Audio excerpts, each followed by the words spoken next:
Assalamu alaikum, dear students and viewers.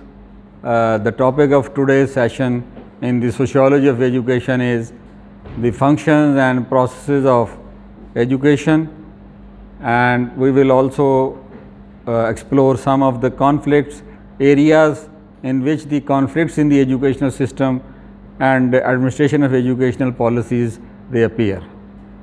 Some of the important functions of the education, as we have discussed in the previous session, is a social process, and this is not only a social process, it is a formal institutional process through which a society or a state conditions and orientate the members of society towards its fundamental goals, worldviews and ideology. So, that is, you can say, the broad objective of the education is. Now, when we analyze the functions of education, we can identify 4 or 5 very important functions which the education perform in any society. Number 1, through education and educational process, individuals come to know their culture is transmitted to them through the educational process. So, as a sociologist, when you are studying, as a social scientist, when you are studying the process, the functions of education, your foremost attention should be on how the educational setting, how the educational environment, how the classroom in particular is transmitting the cultural values of a particular society. Well, this is obvious if you are observing a classroom in a Pakistani society, as I told you in my previous lecture that my focus will be on the Pakistani classroom and the Pakistani schools and the Pakistani education system. So, what you will be noting and observing that how the cultural values of the Pakistani society are brought into the classroom, how much religion is brought into the classroom and taught, should it be taught to that level, and how much diversity and inclusion, social inclusion and diversity and acceptance of other religion and other philosophies such as Hinduism, Buddhism, Christianity, Parsism, all these things. So, they are all, all these religions are prevalent in Pakistan, people have. So, as a sociologist, you must try to investigate and understand that is the Pakistani culture taught in the classroom is representative of the culture? Does it include all the members, all the ethnic and religious and political minorities and cultures of Pakistan? Does it endorses and encourages expression in different languages, different cultural traditions, different religious traditions of Pakistan? Or there is just some kind of manufactured and controlled cultural environment in the classroom, that's only the dominant view of the Pakistani ideology is taught in the classroom, and those who are in the minority view is ignored. The ethnic views, the cultural views, the religious minorities and their expression, particularly the Christians, the Hindus, it is very important, because only by incorporating and bringing the diversity, religious and ethnic diversity into the classroom and telling and sharing and teaching the students that, well, in Pakistan there are people of different cultures living in Pakistan and they have different value systems and we must respect them, that we can create a tolerant and acceptable society in Pakistan. This is very important. Now, if you study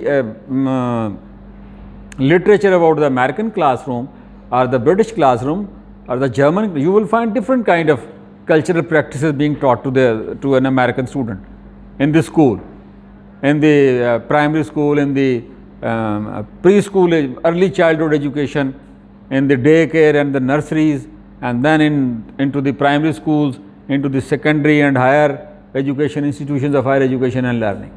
So, it all depends on the cultural, and it is very important for any society to make its future generations aware of the cultural values which that society believes in, which holds them as sacred and legitimate and relate to them.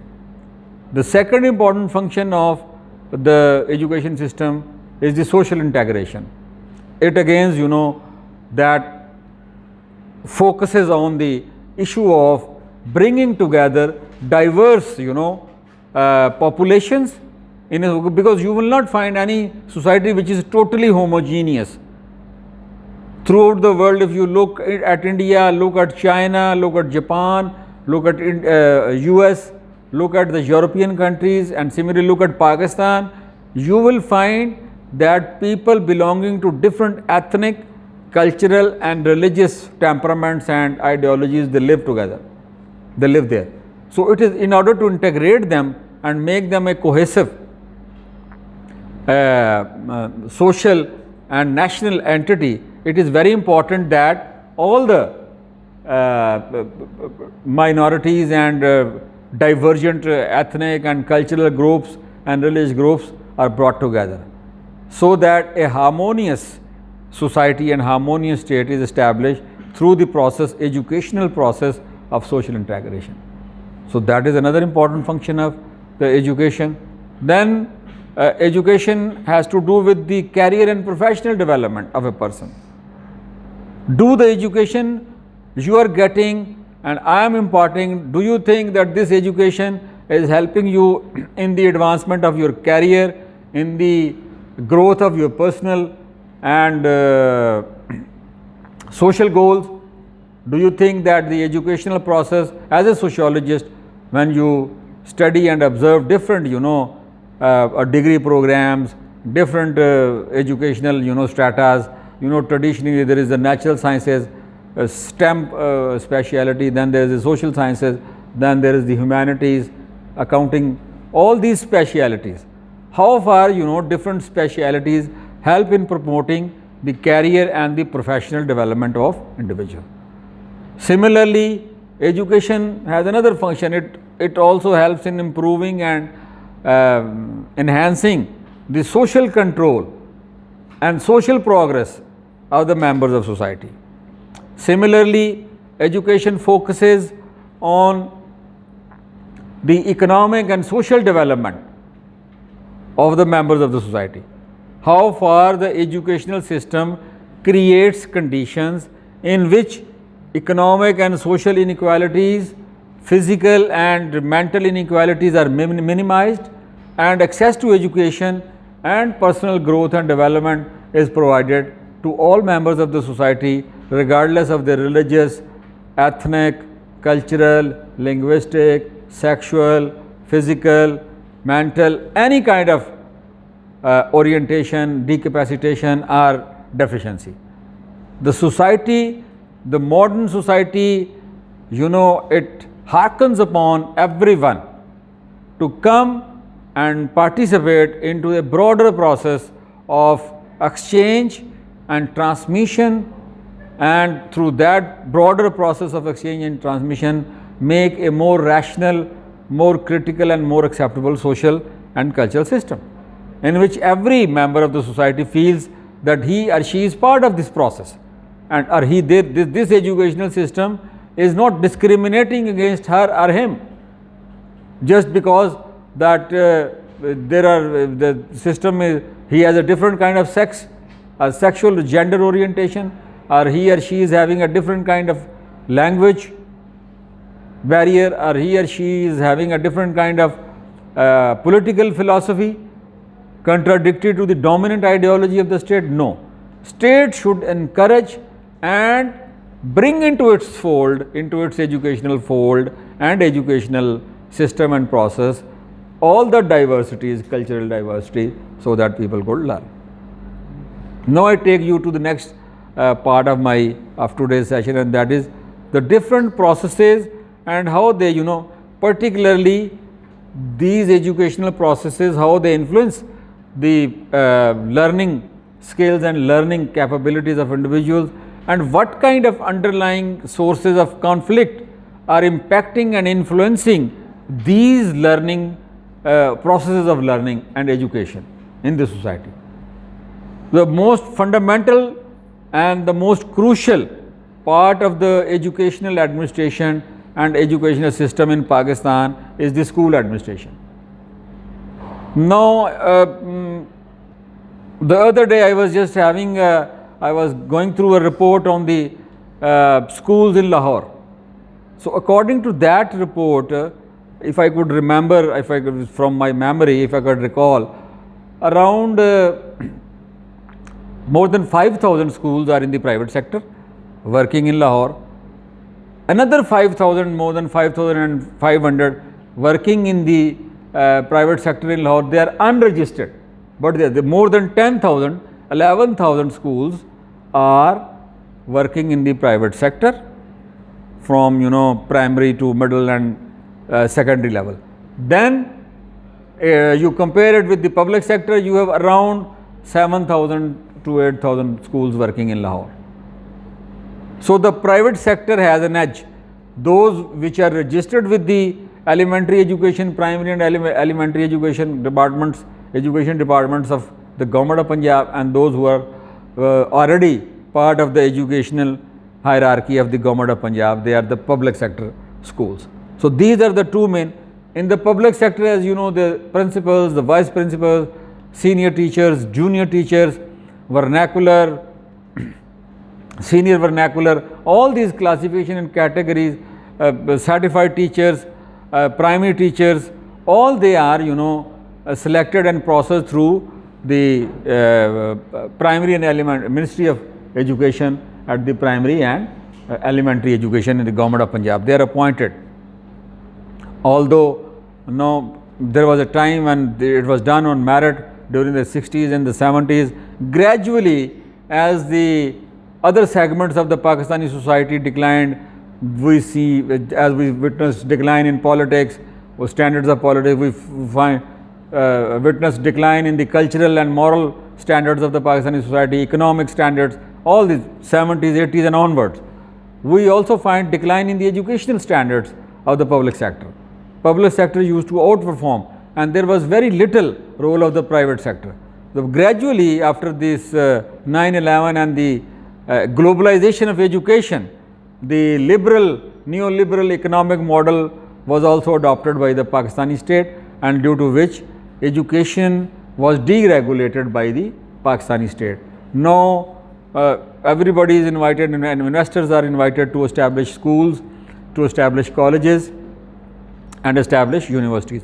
And you will see that there are certain organizations in Pakistan working who have networks of schools throughout Pakistan, who have networks of colleges, and who have, in certain cases, there are 2-3 universities, and if they are not 2-3, they have universities with many campuses. So why? Because the government has liberalized and deregulated the educational administration system and the grant of charter and registration to private schools and universities.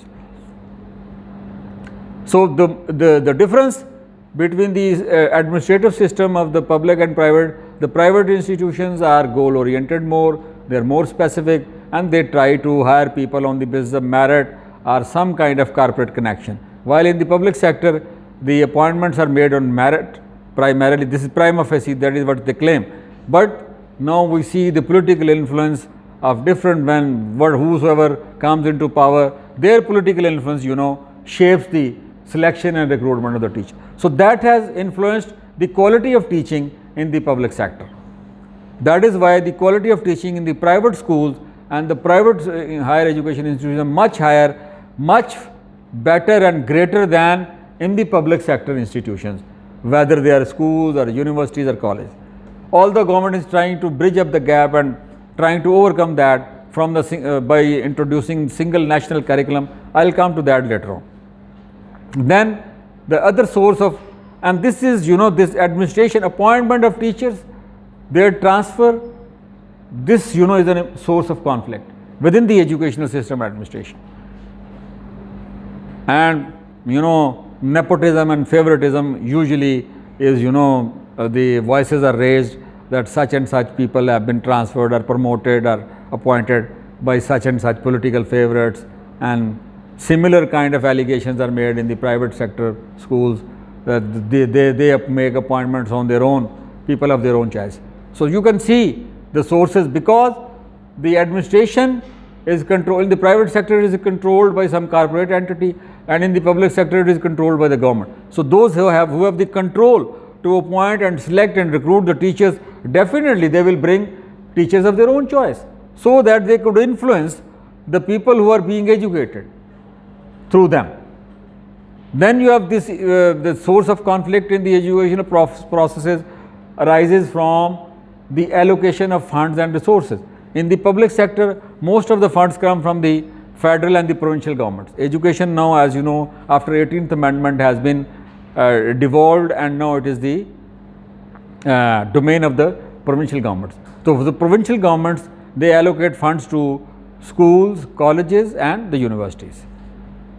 That again, you know, is a source of conflict. Similarly, in the private sector, we find differential salary structure. Some people are getting more salaries, others are being discriminated. Here and there people try to raise voices, but you know, overall the dominance of the logic of neoliberalism, that doesn't allow, and you know, people are then subjected to different kind of discriminations.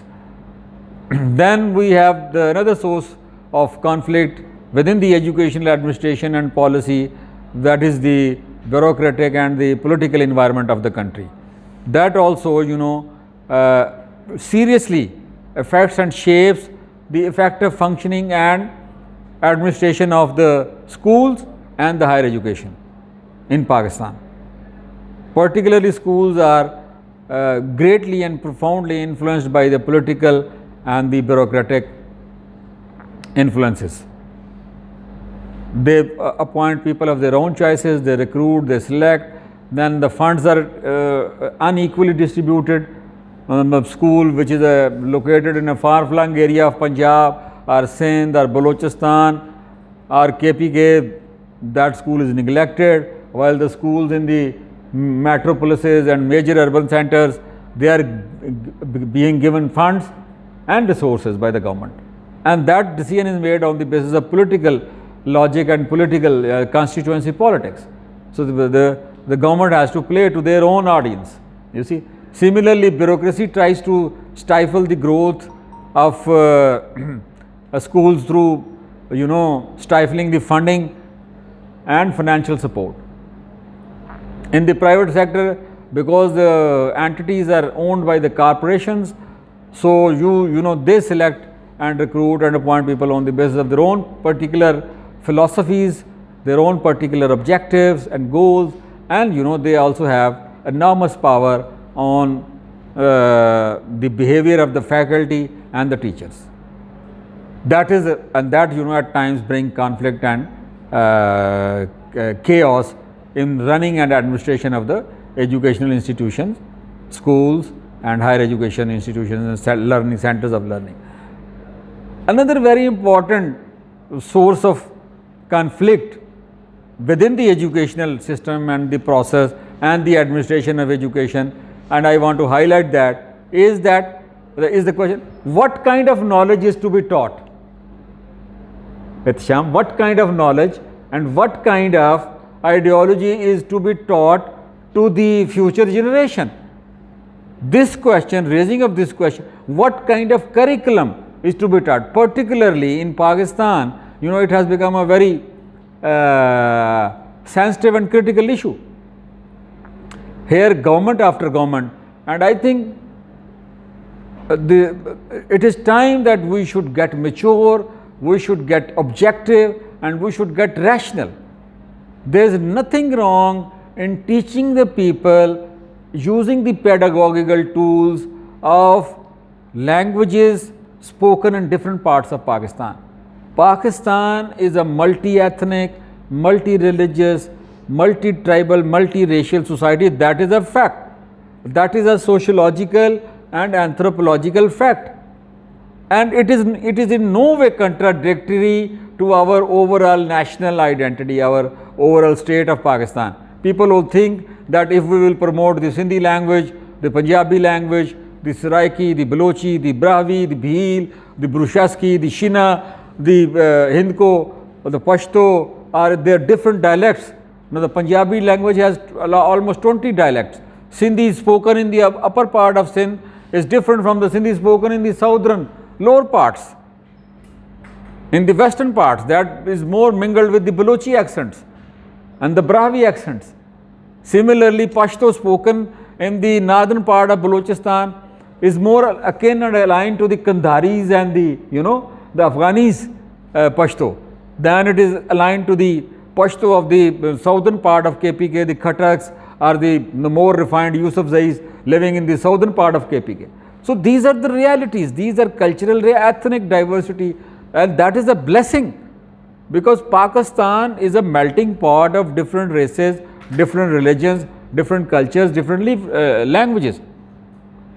Throughout history, since particularly the dawn of civilization, from the establishment of Indus Valley civilization and then its subsequent conquest by the people coming from the north. For example, the Sakas have come from the north, the Kushanas have come from the north, the Aryans have come from the north, the Huns have come from the north, the Greeks, they came from north, the Turkish people, they came from north, the Mongols came from north, the Persians, they came to this part of the Arabs, they came to this part of the world way back in this 7th century, middle of the 7th century. The Arabs were knocking at the door of India, Hind, Al-Hind, it was known as Al-Hind at that time, during the reign of the 3rd Caliph and the 4th Caliph, Hazrat Usman and Hazrat Ali. And then subsequently during the Umayyad dynasty and the Abbasid dynasty, almost this part of India in which Pakistan is right now currently located and situated, became part of the Umayyad and the Abbasid dynasty.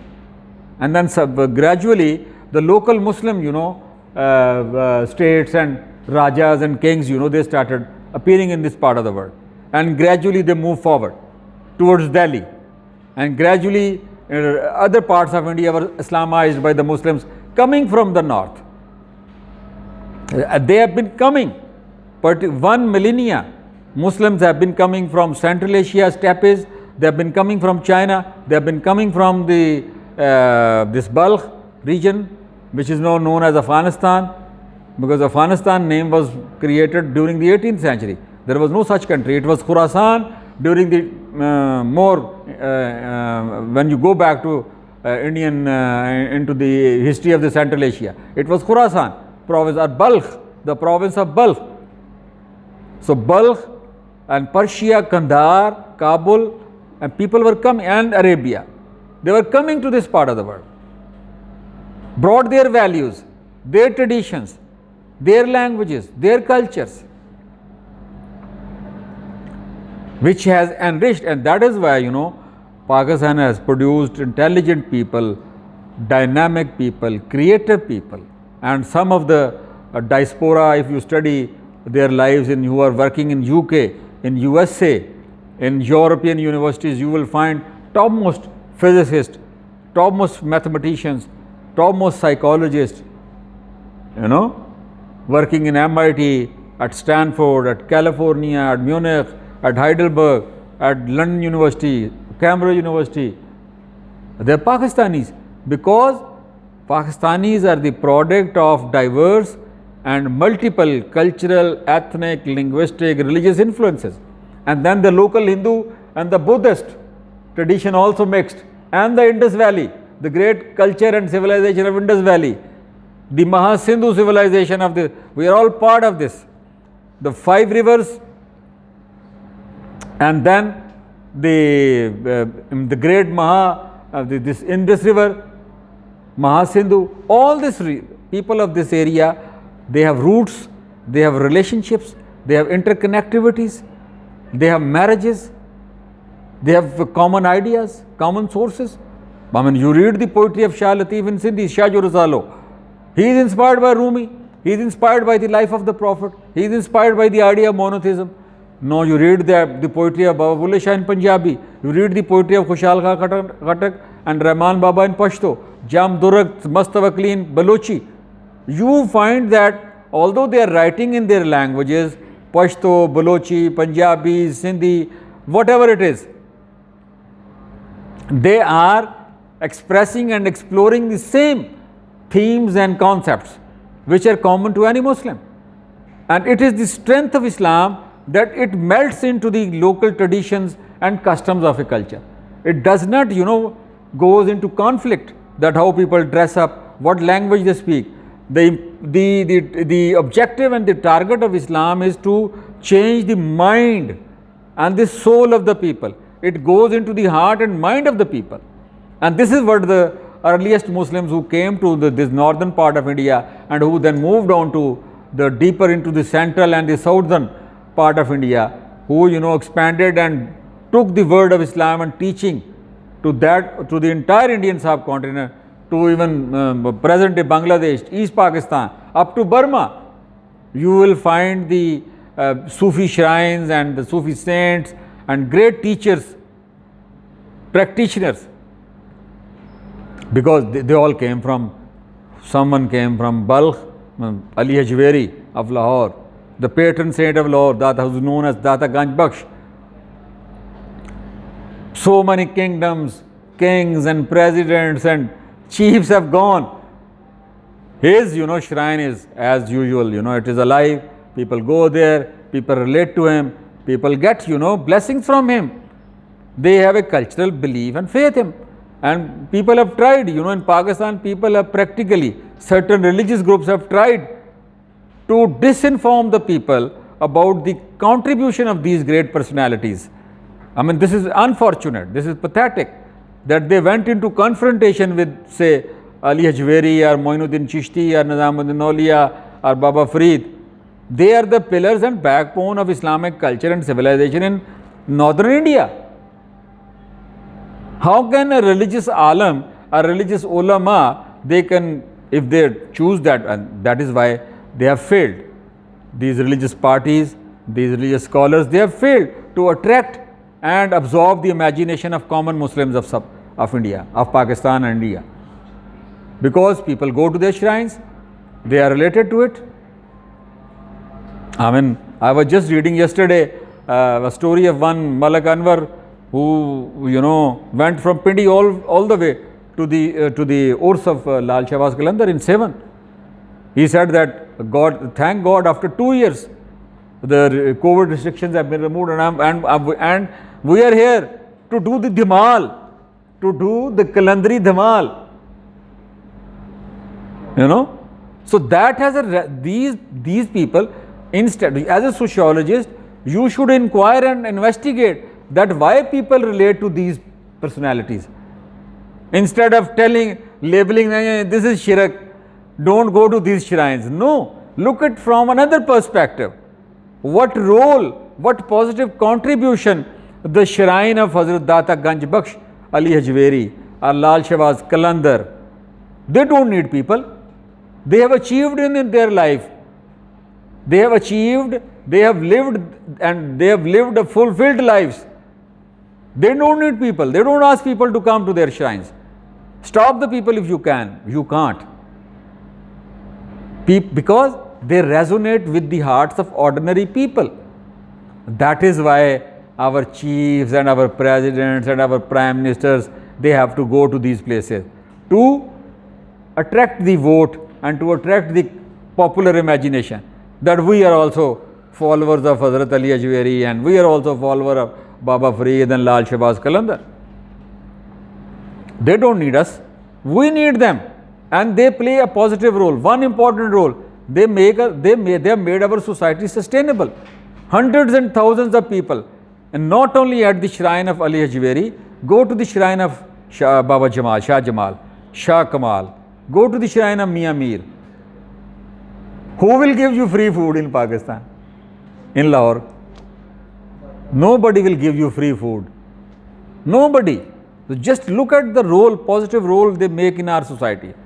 That is why the shocks of unemployment, the shocks of joblessness, and other things, they do not affect us economically. Otherwise, the way people, you go to Lahore, you go to Bhatigate, people sleeping on the roads without job, without employment, but at least they have a place to go and eat food. Not only that, they'll go a little further to Akbari Darwaza, the shrine of Kandari Baba and other saints. On almost every say 100 feet, 100 meters, 100 to 200 meters in Lahore, you will find the shrine of a Sufi saint. That is why Lahore is also called a city of cities, the city of saints. Lahore, as well as Multan, is also known as the city of saints. They have a role. As a sociologist, you should not look at these people from your personal religious or narrow beliefs. Look at their cultural role.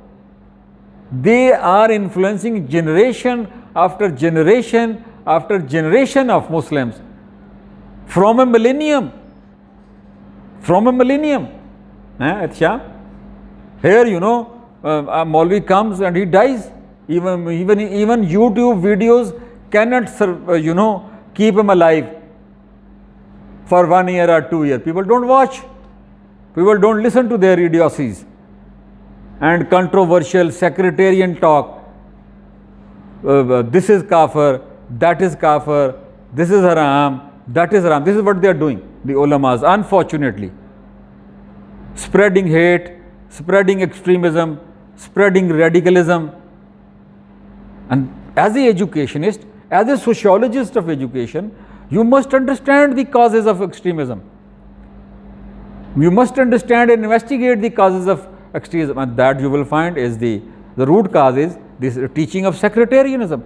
If you, as Allama Iqbal has said, that if you want to understand sectarianism in Islam, why there is firqa bandi in Islam, so all you have to do is to go into the history of that firqa, and you will find that after each firqa there is some power hungry person sitting who wanted to be known, who wanted to have social power and influence, and on the basis of that he developed a deviant interpretation of religion, a bid'ah, and he became an important person and created a firqa, and then rallied the people around him, made a party, made an organization, collecting chanda, getting donations, becoming powerful, having then galvanizing political influence, then threatening and influencing the state and the society.